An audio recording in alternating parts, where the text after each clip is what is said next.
Ok, bonjour tout le monde. Je crois on est en direct. La réunion a commencé. On a déjà plusieurs personnes qui nous ont rejoints, il me semble. Bonjour Simon, j'espère que tout va bien.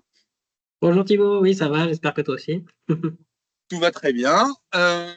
Bon, du coup, on se retrouve aujourd'hui pour un petit temps d'échange rapide tous les deux sur comment on peut booster son attractivité touristique grâce au tourisme itinérant. Bon, c'est un peu des acronymes tout ça, donc on va un petit peu expliquer ce que c'est que le tourisme itinérant et en parler.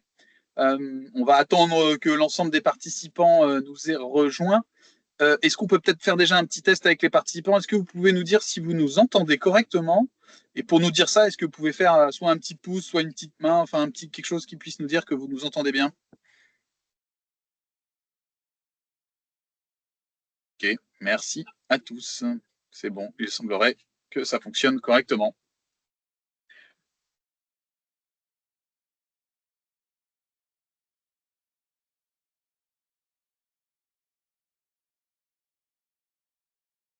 Est-ce que vous nous entendez? Tu m'entends toujours, Simon? C'est bon? Ouais, ouais, toujours bon. Ok, super. Euh, donc on a 30 minutes tous les deux, à peu près, hein, c'est ça, c'est ce qu'on s'est dit. Donc une petite Ouais, vingtaine de minutes de présentation pour vous donner un peu d'éléments de contexte et surtout on va se garder 10 minutes à la fin pour répondre aux questions que les gens auraient à nous poser pendant notre webinaire.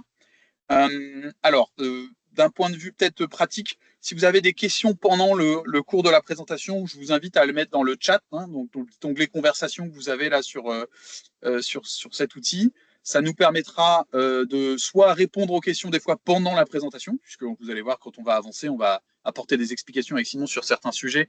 Donc forcément, peut-être qu'on répondra déjà à certaines de vos interrogations. Et puis, ça nous permettra aussi du coup de les traiter à la fin, si vous le souhaitez, pour pouvoir du coup répondre correctement à l'ensemble des questions. Et on peut avoir un petit temps d'échange, bien entendu, à la fin et d'échange et de ping-pong sur ce sujet. Alors, on a combien de participants? On est un peu plus d'une vingtaine, donc on avait un peu plus d'une vingtaine d'inscrits, donc je pense qu'on peut commencer. Et puis, s'il y a des retardataires, ils nous prendront en route. Donc, bon, bienvenue à toutes et à tous, du coup, pour nos 30 minutes ensemble là, pour parler de comment on peut booster l'attractivité touristique d'une commune ou d'un territoire grâce au tourisme itinérant. On a souhaité vous proposer ce webinaire et cet échange donc, qui est organisé, co-organisé aujourd'hui par à la fois du coup Camping Car Park et la Net. Donc moi je suis Thibaut, un des dirigeants de Camping Car Park. Je suis directeur marketing de Camping Car Park. Camping Car Park, c'est quoi? C'est un réseau d'aires, d'étapes et de camping-cars que on met à disposition sur toute la France. Notre métier est assez simple. On gère pour le compte de communes ou de privés des aires de camping-car, des aires de stationnement ou des aires d'étapes de camping-car. Un peu partout en France et en Europe, on en gère un peu plus de 600, ce qui représente environ une vingtaine de milliers d'emplacements au quotidien gérés par nos soins, pour un réseau qui comprend un peu plus d'1 million de camping-carismes dans toute l'Europe. C'est un réseau européen. Donc nous, notre métier, c'est d'aller voir des communes ou des gens qui veulent monter des aires ou faire gérer leurs aires, de façon à ce qu'on en prenne à la fois la gestion pour... on fait trois choses en fait particulièrement. On va booster l'attractivité des aires et les rendre plus attractives grâce à notre expertise de gestionnaire d'aires de camping-car. On va faire gagner du temps aux communes et aux privés qui gèrent des aires en leur permettant en fait de ne plus avoir à les gérer. C'est un métier, hein, c'est une infrastructure touristique, donc c'est un métier du tourisme.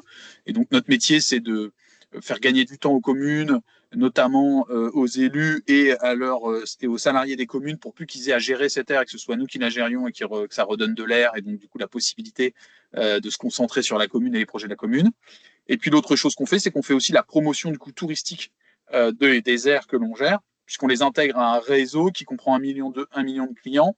On génère à peu près 16 millions de visites sur nos sites, applications et sites web tous les mois. Donc en fait, on a cette capacité et cette force de frappe de pouvoir rendre aussi ces aires attractives et visibles dans le paysage du tourisme itinérant. Voilà pour Camping Car Park. On est accompagné aussi de Simon aujourd'hui. Donc Simon, je vais te laisser te présenter et puis bien entendu nous présenter la net. oui, bonjour, donc Simon Lebeau, donc je suis sous-directeur à la NET. Donc la NET, donc nous on a été créé en 1930, on a 900 membres, majoritairement c'est des maires, mais on a aussi des présidents de PCI ou certains conseils régionaux et départementaux. Et on a une petite spécificité, on a un collège de parlementaires, donc 80 députés et sénateurs, voilà, qui peuvent nous aider plus au niveau législatif pour faire passer des amendements ou nous faire aussi des retours sur tout ce qui se passe à l'Assemblée et au Sénat. Et on a aussi plus de 30 partenaires, dont Camping Car Park depuis 2020. Donc ça fait 5 ans qu'on est partenaire avec Camping Car Park. Voilà, qui nous aide beaucoup donc, sur les questions de tourisme en itinérance qui avait déjà une forte progression avant le Covid et qui sont encore plus avec un boom encore depuis 2021. Voilà, donc du coup, ils vont pouvoir aussi répondre à vos questions sur la gestion des aires de camping. Et voilà, après, on a aussi plusieurs commissions qui se réunissent régulièrement. Donc, vous avez une cet après-midi plus sur l'hébergement touristique qui est un peu lié donc, à ce sujet. Voilà, mais je vous invite. De toute façon, c'est souvent moi qui vous envoie des mailings, donc du coup, vous devez quand même voir passer mon nom assez régulièrement. Euh, voilà. Donc, je pense qu'on peut commencer après avec Thibaut plus sur la présentation. Ok. Merci Simon. Du coup, ravi de partager ces quelques moments avec toi et Lanette. Euh, Peut-être déjà, effectivement, comme tu viens de l'introduire, Simon, c'est un marché en pleine croissance, le tourisme itinérant. Le tourisme itinérant, c'est quoi, hein? En grande majorité, ce sont les propriétaires de camping-cars, de vannes euh, et de véhicules qui, du coup, ont la possibilité de stationner à plusieurs endroits pour voyager. Ce qui est la grosse différence du tourisme statique, hein, qui du coup concerne plutôt de l'hébergement comme du mobil-home, du logement, de l'hôtellerie, etc. Là, on est vraiment sur des touristes qui, en fait, l'itinérance est un mode de tourisme très plébiscité qui permet d'aller d'un point A à un point B de manière assez libre dans le temps et aussi dans l'espace, et donc avoir cette possibilité de pouvoir se déplacer. Euh, c'est un, un type de tourisme qui explose beaucoup depuis quelques années, effectivement, et surtout post-Covid. Et puis, ça explose de manière très simple. On regarde en fait le nombre de véhicules qui sont vendus en fait hein, aujourd'hui sur le marché. En France, il y a à peu près 1,5 million de touristes itinérants, hein, de personnes qui voyagent en camping. Donc, il y a 600 000 personnes qui sont propriétaires d'un véhicule et il y a 1,5 million de touristes itinérants, puisqu'il y a aussi une forte croissance sur le marché de la location. Donc, des gens qui louent des camping-cars, qui louent des vannes pour partir en vacances une semaine, 2 semaines, 3 jours, 4 jours par-ci par-là, en plus des 600 000 propriétaires qui, eux, toute l'année, sont propriétaires de leur véhicule et voyagent. La particularité du tourisme itinérant, et c'est là où c'est très intéressant dans le paysage du tourisme, c'est que les 2 tiers des voyages se font hors saison. Contrairement au tourisme assez traditionnel, où on a une pleine saison, on va dire juillet-août et de mai à septembre, le tourisme itinérant est un tourisme qui permet notamment à des itinéraires touristiques et donc du coup à des destinations touristiques que peuvent être des communes ou des villages ou des villes touristiques, d'avoir un flux continu de voyageurs, même pendant l'hiver, puisque ce sont des gens qui sont équipés de véhicules qui leur permettent d'être en totale autonomie et qui sont aussi des gens qui n'ont pas forcément envie de voyager pendant les fortes périodes touristiques. Du fait d'avoir un véhicule et d'être itinérant et d'être libre, ça leur permet bien entendu de pouvoir voyager de manière simplement. Et si on regarde de manière européenne, et c'est ce qui nous intéresse en France, on est quand même le premier pays touristique d'Europe, et donc on attire des touristes de toute l'Europe. Il y a 6 millions de camping-caristes en Europe, donc on a un vrai gros potentiel de tourisme autour de ces touristes itinérants. C'est quoi le profil? Ce sont plutôt des gens qui sont en grande majorité en couple, hein, 80% c'est des couples, souvent des couples de retraités pour la plupart aujourd'hui. Hein, la moyenne d'âge elle est à un petit peu plus de 60 ans et on a un gros contingent entre 40 et 60 ans aujourd'hui, mais une grosse partie est plus âgée. Et ce sont des gens qui prennent le temps de voyager, ont un vrai amour du plein air et de la liberté. Hein, c'est la liberté de déplacement, la liberté de mouvement, la capacité de pouvoir aller visiter la nature et observer le patrimoine sont des choses qui sont très importantes pour eux. Et ce qui est très, très, très intéressant, c'est que ce sont aussi des gens qui, à chaque fois qu'ils se déplacent, viennent visiter ce qui se passe autour des endroits où ils vont, puisque vu que ce sont des itinérants, ce qui les intéresse, c'est quand je vais d'un point A à un point B, je m'arrête à plein d'endroits, et à chaque fois que je m'arrête à ces endroits, je vais visiter ce qui se passe autour parce que j'ai envie de comprendre le territoire, le patrimoine culturel, le patrimoine culinaire, etc., des endroits où je me déplace.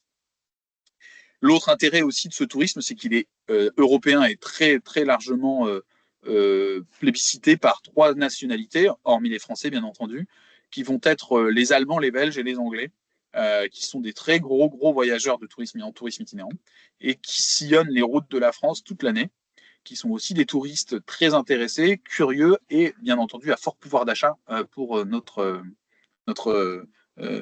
économie touristique. Qu'est-ce qui est intéressant à savoir peut-être là-dessus, Simon, toi, est-ce que tu as, dans les échanges que vous avez avec les élus à la net, peut-être des retours sur économiquement, est-ce que c'est des choses qui ont des impacts aujourd'hui sur les communes touristiques que tu connais qui ont développé le tourisme itinérant? Bah, c'est vrai que nous, souvent, on a quand même l'idée reçue que c'est souvent le camping-cariste, il arrive avec son frigo rempli et qui ne consomme pas, mais alors, en fait, pas du tout. C'est vrai qu'il y a un vrai impact. Alors, je n'ai pas vraiment de chiffres sur place, mais ça dynamise vraiment le commerce local. En fait, c'est plus les retours, enfin, nous, les retours qu'on a, hein, pour le coup, c'est vraiment. Alors, un petit peu différent sur le van, mais enfin, ça, c'est un autre sujet. Mais au niveau camping-car, ouais, pour le coup, il y a un vrai impact sur les territoires pour dynamiser le tissu local, en fait. Ok, merci pour ouais, ce retour. Effectivement, les chiffres que je vous affiche là à l'écran sont des chiffres qui viennent de notre réseau. C'est-à-dire que notre métier, nous, c'est de donc gérer les aires de camping-car. On reverse à peu près les 2 tiers des revenus de gestion qu'on vient capter et donc ce qu'on fait payer aux camping-caristes quand ils viennent sur les aires qu'on gère pour le compte des communes.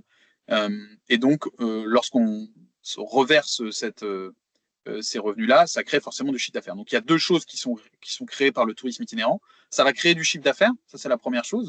Donc on vient souvent booster le chiffre d'affaires d'une aire. Hein, une aire, quand elle rentre dans notre réseau, on arrive, nous, à lui faire entre 20 et 40% de fréquentation supplémentaire en faisant rentrer dans le réseau camping-car park. Et l'autre chose que ça génère surtout, c'est qu'en fait, effectivement, pour revenir sur ce que vient de dire Simon, un camping-cariste dépense de l'argent. Il dépense en moyenne 56 € par jour sur le lieu où il va stationner. Pourquoi? Parce qu'il n'a pas envie de se faire à manger tout le temps. Un camping-car, c'est sympa, il y a une cuisine et tout, mais bon, des fois, c'est quand même bien d'aller manger à l'extérieur. Parce qu'il a envie de consommer local. C'est quand même un touriste, pas au sens écologique, pas au sens politique écologique, mais c'est un tourisme qui a quand même un impact écologique très, très, très, très faible sur les infrastructures touristiques. Donc, on a des gens qui ont l'habitude de consommer local, d'aller faire les marchés. Hein. La première requête qui est demandée, par exemple, chez nous, c'est quelles sont les dates et les jours de marché, les dates, les heures et les jours de marché sur les itinéraires. Hein, donc, pour vous dire que les gens, ils ont besoin, ils vont consommer local, etc. C'est aussi des gens qui voyagent toute l'année. Donc, c'est aussi des gens qui ont besoin d'avoir accès à des services de tous les jours. Le coiffeur, par exemple. Eh ben oui, quand monsieur ou madame voyage depuis 4 semaines, 2 mois pour certains, bah, il faut quand même continuer à aller chez le coiffeur. Ils ont besoin d'aller chez le coiffeur. Puis ensuite, il y a les épiceries, il va y avoir la boulangerie, le boucher, pour ceux qui veulent manger. Donc, grosso modo, sur les 600 aires que l'on gère à peu près dans les régions françaises aujourd'hui, l'impact économique du tourisme itinérant sur ces 600 aires a été de 73 millions, un peu plus de 73 millions d'euros l'année dernière. Comment ce chiffre il est calculé? C'est simple. Il y a 1,6 million de personnes qui ont séjourné. Il y a 1,6 million de nuits qui ont eu lieu sur le réseau de camping-car park. Et sur ces 1,6 million de nuits, ces gens-là ont dépensé 56 € par jour dans l'économie locale. Donc, comment on fait ce calcul? Il y a 12 € généralement qui est consacré à l'hébergement, 44 € qui est dépensé en local dans les communes. Donc, le voyageur en camping-car, c'est un voyageur qui a un impact économique local ultra important et super positif aujourd'hui lorsqu'on fait le bilan en France. Et je vous montrerai des exemples, on vous parlera d'exemples assez concrets de choses qui ont eu lieu sur plusieurs communes. En revanche, pour que ces gens aient envie de dépenser sur place, il faut qu'ils aient envie de venir sur les aires. Et pour avoir envie de venir sur une aire, il faut apporter un certain niveau de service qui est indispensable et d'autres qui sont plutôt recommandés de manière à attirer ces touristes itinérants. Contrairement à ce qu'on pense, c'est pas parce qu'on met un endroit où on peut se garer et puis c'est tout dans sa commune que les gens viennent. Oui, il y a des gens qui vont venir, mais vous allez avoir un afflux touristique qui va être faible puisque vous n'amenez pas le bon niveau de service. Ce qui est très important, c'est d'avoir un accès à la vidange des eaux usées, parce que ce sont des gens qui sont itinérants, donc ils ont des toilettes, des douches, des eaux grises, des eaux noires, et ils ont besoin du coup de vidanger ce camping-car entre au moins 2 à 3 fois par semaine, hein, donc c'est assez régulier. Donc il faut avoir accès à ce service pour changer l'eau du circuit du camping-car et en même temps vider euh, les eaux qui ne sont pas propres, de façon à ce que ces gens puissent être autonomes, puisque ce qui est important pour eux, c'est de pouvoir partir des fois pendant 3 jours avec assez d'eau et assez de stock pour pouvoir stocker les eaux grises et les eaux noires. En revanche, il faut trouver des endroits pour pouvoir faire cette vidange. Donc une aire doit obligatoirement être équipée de ce genre de service. Il faut de l'électricité. Hein, on est en 2025. Aujourd'hui, les camping-caristes ne sont pas des gens qui se font un petit feu de bois dans un poêle dans leur camping-car pour se chauffer. Ils ont besoin d'électricité parce qu'aujourd'hui, la majorité des équipements à l'intérieur de ces véhicules sont équipés d'électricité. L'électricité est importante, surtout sur les aires, ils l'utilisent pour recharger.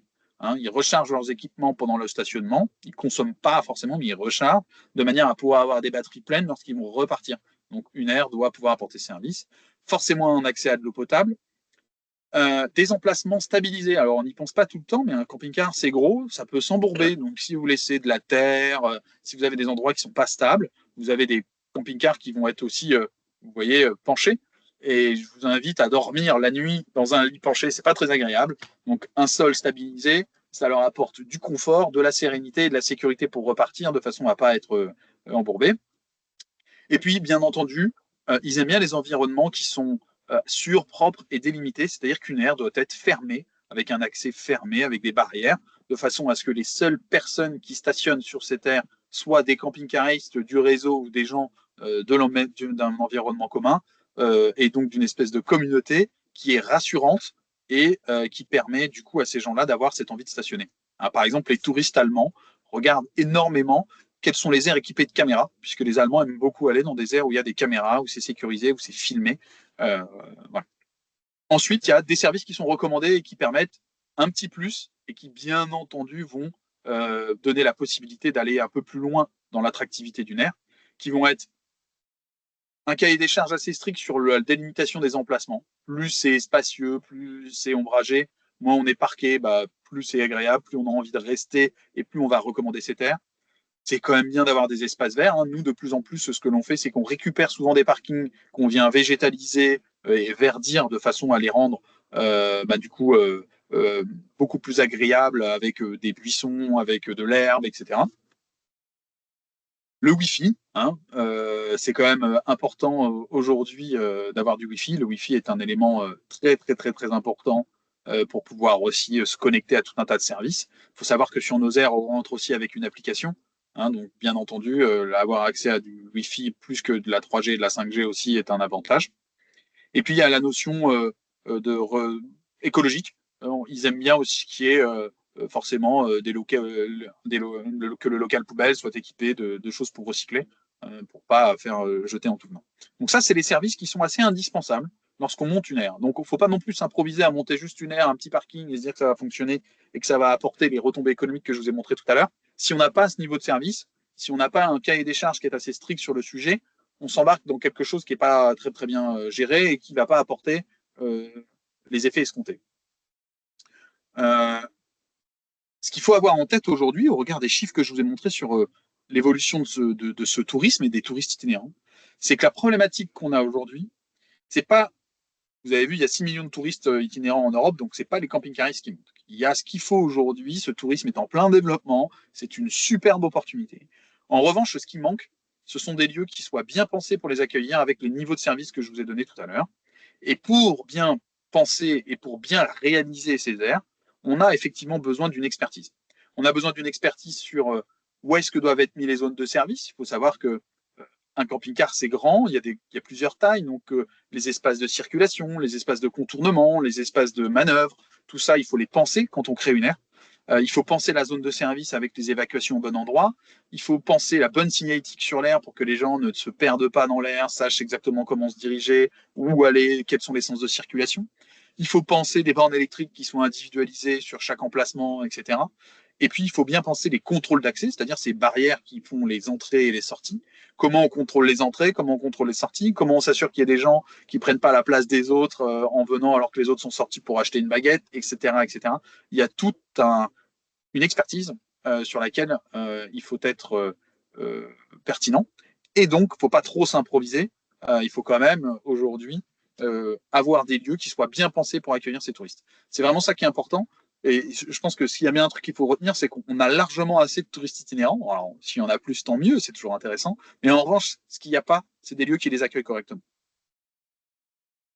Ici, je vous ai fait une petite représentation assez simple de ce que c'est des différents types de stationnement qu'on peut avoir. Il y a encore, en France, il y a presque plus de 10 000 aires de stationnement à peu près équipées. Nous, on n'en gère que 600, entre 6 et 700. Donc on ne gère que 7 à 10% du marché des aires de camping-car de France pour le moment. Il y a beaucoup d'aires qui sont gratuites. La problématique d'une aire gratuite, qui est très intéressante pour un camping-cariste, qui est un premier niveau d'accueil, c'est que ça n'apporte pas de recettes à une commune. Une aire gratuite, c'est une aire qui, du coup, ne rapporte pas d'argent à une commune et surtout coûte. C'est une charge pour la commune. Il y a de l'eau, il y a de l'électricité, il y a de l'entretien, il faut passer, il faut aller voir. Ces touristes-là vont vous poser des questions, vont solliciter les employés de mairie. Donc, quand on ne la met pas payante, il faut quand même savoir que, du coup, c'est une source de coûts et une grosse charge de gestion pour les communes. C'est peu intégré dans le paysage touristique, puisque du coup, c'est pas intégré dans un environnement touristique qui permet forcément d'aller visiter, etc. Et puis, il y a très peu de services, puisque du coup, si on fait une aire gratuite, forcément, on y met peu de services. Et donc, plus on descend, plus on va augmenter, en fait, la rentabilité d'une aire et la qualité du stationnement. Donc, quand une aire est payante, bah, forcément, ça rapporte des recettes à la commune. Par contre, c'est toujours une charge de gestion. C'est quand même intégré au tourisme, mais il n'y a pas tous les services, etc.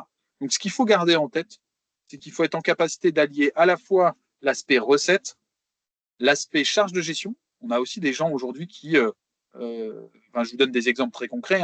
Nous, des gens qui nous ont confié la gestion de leurs aires, des maires qui sont d'astreinte le week-end. Donc, on a des maires qui, tous les week-ends, doivent se déplacer sur l'aire parce qu'il y a quelqu'un qui a un problème pour rentrer sur une aire, pour sortir, puisqu'il est en panne, il faut appeler une dépanneuse, comment on le fait rentrer, etc. etc.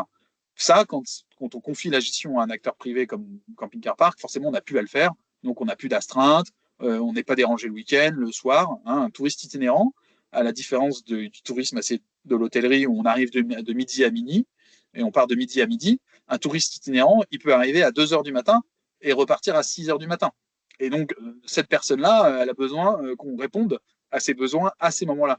Et donc, quand on n'a pas confié la charge de la gestion à un autre acteur, bah forcément, ça peut poser des problématiques de personnel et de gestion. Donc, une aire bien conçue, normalement, elle doit apporter davantage de nuitées, moins de gestion administrative, une consommation directe dans les commerces locaux et une montée en gamme de l'image touristique de la commune. Ça, c'est ce que doit faire une aire qui est bien réalisée, qui est bien conçue. Si vous n'avez pas ces garanties-là lorsque vous faites une aire, il faut la repenser, il faut vous adresser à des professionnels du métier, puisque du coup, ça peut devenir une charge et une grosse problématique plutôt de gestion plus qu'un avantage aujourd'hui pour une commune. Je vais vous donner des petits exemples et puis après on pourra passer aux questions, mais j'ai un exemple d'une commune. Alors, Ferrières-Saint-Marie, c'est assez intéressant. C'est une commune de même pas 500 habitants. Donc, vous voyez, c'est tout petit, c'est dans le Cantal. Il y avait deux commerces il y a deux commerces dans cette ville. Il y a une petite épicerie et un hôtel restaurant qui fait restauration le matin à midi. Ils avaient un petit camping municipal. Et ce petit camping municipal, ils nous en ont confié à la gestion. Vous voyez l'augmentation de la fréquentation toute l'année qui est affichée ici à l'écran, donc avec une grosse augmentation, et des retombées économiques, 78 400 € de retombées économiques dans deux commerces locaux que sont une petite épicerie et un hôtel-restaurant. Je vous laisse imaginer l'impact que ça a eu. Ce que nous disait Jean-Paul, c'est que si on n'y avait pas eu cette aire, si on n'avait pas redynamisé ce camping municipal avec du coup de l'accueil de touristes itinérants toute l'année, on aurait probablement dû fermer un commerce, voire les deux commerces de ce petit village. Ça a permis de continuer à faire fonctionner l'économie locale et de dynamiser le tourisme local, ce que j'ai pas mis là parce que j'ai pas là forcément la place, mais ils ont réalisé des petits chemins de randonnée, etc. Donc, vous voyez, on a dynamisé le tourisme local. Super intéressant à Voules-sur-Rhône. Là, il y a uniquement 19 emplacements. Donc, vous voyez, c'est pas énorme, 19 emplacements. Mais il y a eu un taux d'occupation annuel grâce à la gestion qu'on a réalisée avec notre partenaire de la commune, avec Bernard Brotès, de 66% de taux d'occupation annuel. Ça veut dire que l'aire est pleine à 70% toute l'année. Donc ça, c'est super important. Et les retombées économiques, là, sont très, très grosses, parce qu'avec 66% de taux d'occupation, hein, ça fait quasiment plus d'une quinzaine d'emplacements tout le temps plein, donc 15 camping-caristes tous les jours qui viennent dépenser 56 €. On a réussi à générer un peu plus de 200 000 € de retombées économiques chez les restaurateurs.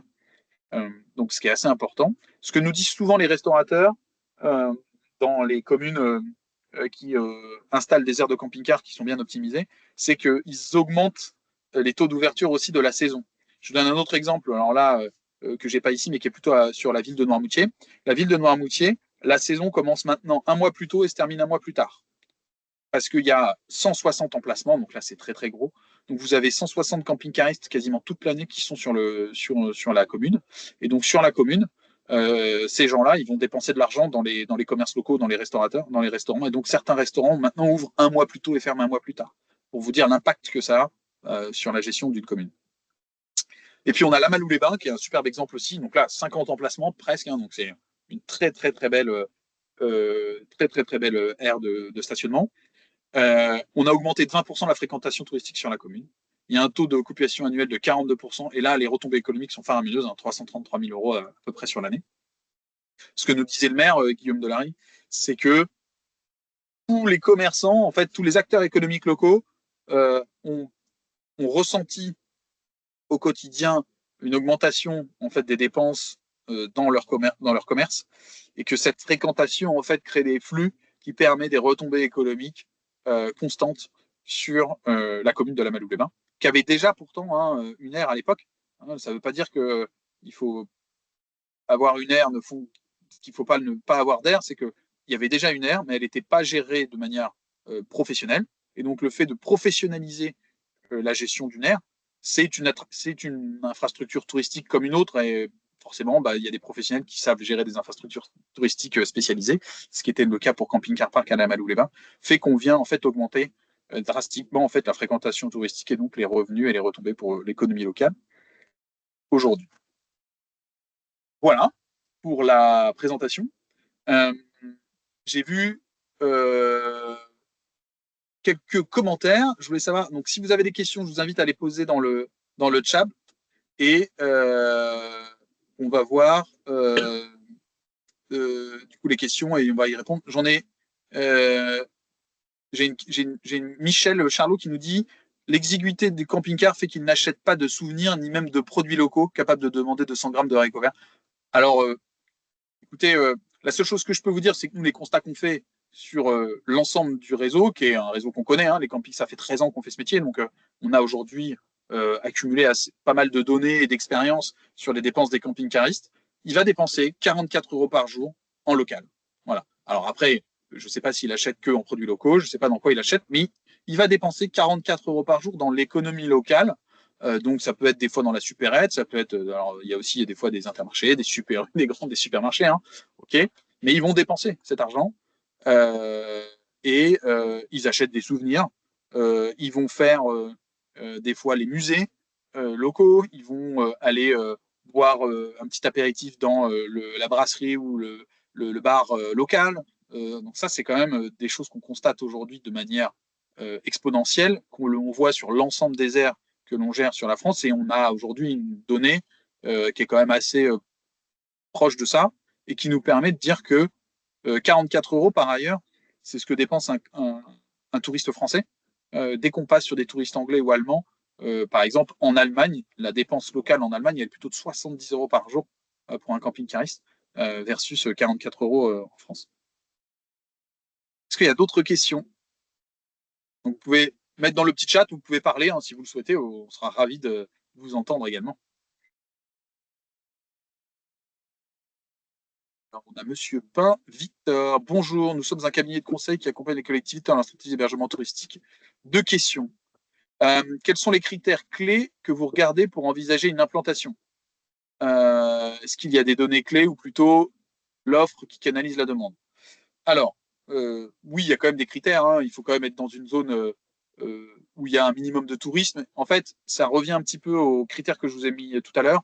Une aire de camping-car dans un endroit peu touristique où il n'y a pas de commerce autour, euh, avec un accès à une zone limitée de services, a très très peu de chances de fonctionner pour le coup.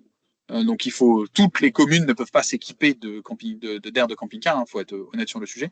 En revanche, il n'y a pas de, il y a une concentration par exemple sur la côte, les côtes, mais l'intérieur des terres sont aussi des endroits plébiscités. Et pourquoi? Il faut savoir que quand un camping-cariste part de Belgique pour aller en Espagne, il va traverser la France. Il peut prendre plusieurs itinéraires, et la plupart des itinéraires qu'ils vont emprunter sont des itinéraires qui traversent notre pays. Et donc, ils ne le traversent pas sur l'autoroute en avalant 500 km, ils vont plutôt le faire par portion de 50 à 150 km par jour. Donc, ils peuvent s'arrêter à des endroits différents et donc sortir des sentiers battus, des grands axes touristiques qu'on connaît aujourd'hui, et donc venir s'installer et aller visiter aussi des petites communes qui sont dans des endroits proches des grands axes touristiques, etc.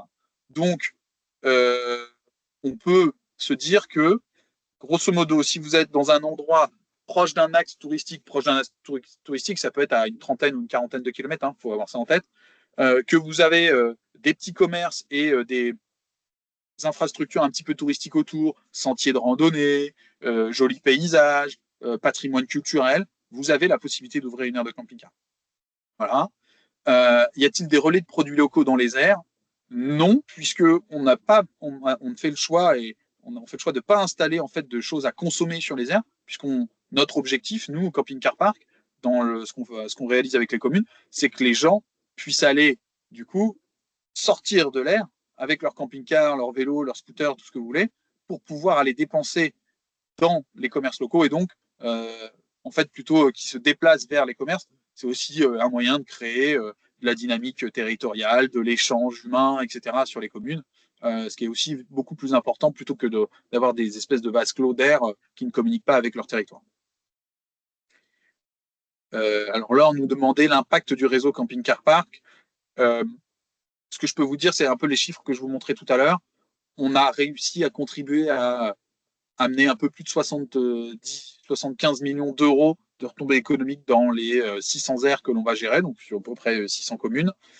Euh, et on a reversé, on a contribué, on a reversé en chiffre d'affaires un peu plus de 11 millions d'euros de chiffre d'affaires l'année dernière aux communes. Donc ça, c'est l'impact que l'on va générer. On a un vrai impact économique dans un premier temps, qui est du coup à la fois un impact de chiffre d'affaires. On a des aires qui fonctionnent mieux et qui vont réaliser plus de chiffre d'affaires, puisque du coup, on est des professionnels de la gestion, donc on sait les mettre en avant. Et on a un réseau aujourd'hui de 600 aires, d'1 million de clients européens et tout, qui vont stationner et bouger sur nos aires. Et puis, on va aussi du coup contribuer à avoir des dépenses économiques locales.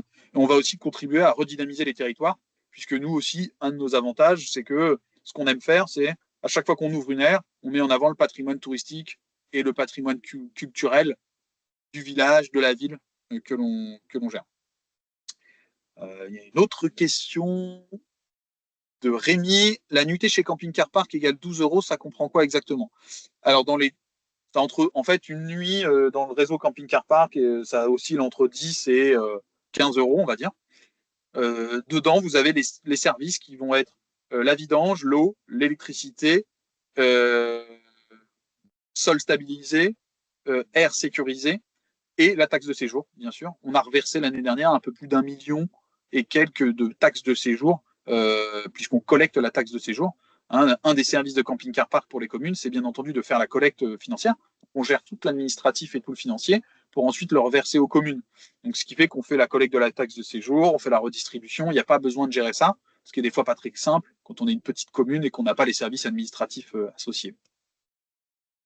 En passant par notre organisme, quel est le coût pour une collectivité? Alors en fait, c'est assez simple.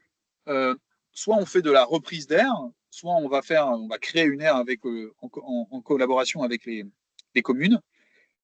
Camping Car Park peut-être ne gère pas les travaux d'aménagement de l'air, parce que le foncier ne nous appartient pas, hein, le foncier appartient à la commune. Donc les communes doivent gérer les travaux d'aménagement de leurs aires, gérer aussi juste l'entretien de l'air, c'est-à-dire que s'il y a des arbres, etc., bah, il faut les couper, s'il faut tondre la pelouse, il faut la tondre. Ça, et ensuite, c'est nous qui gérons tout le reste. Donc, nous, on va reverser un peu plus des 2/3 à peu près du chiffre d'affaires qui est réalisé. On fait la promotion de l'air dans le réseau Camping Car Park et sur l'ensemble de nos médias, hein, qui sont un site, une application qui représente à peu près 16 millions de pages et de visites par mois. Et puis, de l'autre côté, la commune, elle, a un investissement aussi à réaliser sur les équipements qu'on met sur place, donc les barrières, les bornes électriques, etc. Donc, il faut compter un investissement avec une rentabilité et un amortissement de l'air souvent qui arrive entre 5 et 10 ans en fonction de la fréquentation. Donc, ce qui fait que généralement, on a des aires qui ne coûtent pas d'argent alors qu'elles en coûtaient à la base quand elles étaient installées avant, qui du coup deviennent des sources de revenus et de profit, et qui par ailleurs, grâce à une augmentation de la fréquentation, réinjectent de l'économie, et donc de l'économie en local et dans les collectivités. Électricité et assainissement, c'est la commune qui paye. En fait, c'est la commune qui paye. Si vous voulez, nous, on a plusieurs façons de faire. Généralement, vu qu'on collecte les fonds, on reverse les fonds et on peut déduire les factures d'électricité, l'assainissement, etc. Il y avait juste une autre question, hein, dans la partie QER, c'est quels sont vos rapports avec les offices de tourisme locaux? Ah, super intéressant. J'avais pas vu cette question. Désolé, je suis passé à côté. Merci Simon, heureusement que tu es là. De rien. Quelle est notre relation? Alors, généralement, lorsqu'on ouvre une aire, en fait, si vous voulez, chez nous, on a une équipe commerciale qui s'occupe de gérer les ouvertures d'air, d'accompagner les collectivités dans la conception de leurs aires. Et puis ensuite, on a une équipe qui va gérer tout le quotidien de l'aire. Cette équipe se met en relation avec souvent et régulièrement les organismes locaux de promotion du territoire, qui peuvent être les offices du tourisme. Et on se met aussi, par exemple, en relation avec les commerçants locaux pour leur demander s'ils veulent, par exemple, faire des petites réductions, etc., pour attirer des gens dans leur commune. Donc, alors non, il y a une autre question qui vient d'arriver, désolé. Je viens de la lire en même temps, désolé, j'ai un petit peu bugué. Donc, on va communiquer avec l'ensemble des offices du tourisme. On leur fournit, par exemple, aussi une carte routière des aires de camping-car park, etc. On peut imaginer plein de choses avec les organismes de promotion des territoires locaux.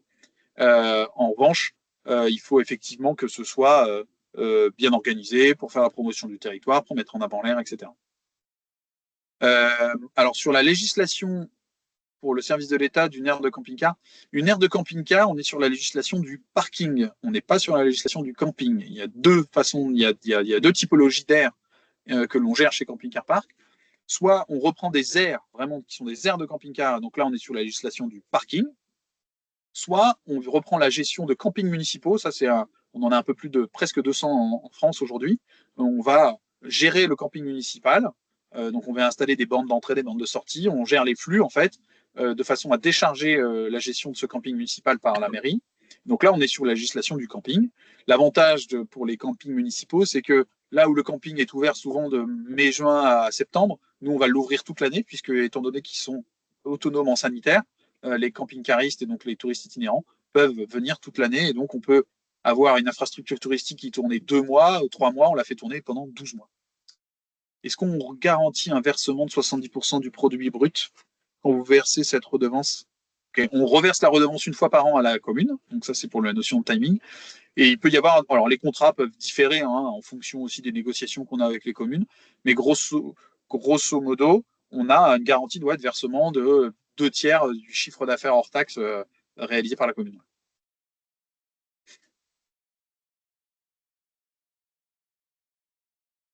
Je ne sais pas s'il y a d'autres questions. On arrive à 10h15, on a un petit peu avancé. Donc, ce que je vous propose, c'est qu'on vous remettra à disposition le support, bien entendu, à l'issue de cette présentation qu'on vous enverra par mail à tous. On est bien sûr disponible avec Simon pour répondre à vos questions et à vous accompagner. Pour information, nous, Camping Car Park, on pourra se retrouver pour ceux qui viennent au congrès de la NET au Touquet. On sera aussi là pour présenter aussi ce que l'on fait au quotidien. Donc, s'il y en a qui veulent nous voir en physique et qui veulent nous poser des questions en vrai, eh bien, on sera là pour le faire. Et puis, n'hésitez pas à nous contacter si vous avez quelconque question. Merci beaucoup, Simon, pour cette possibilité de présenter ces services à des membres de votre réseau. Et puis on se retrouve pour un autre webinaire dans quelques semaines également sur une autre thématique qu'on aura à cœur de vous présenter dans quelques temps.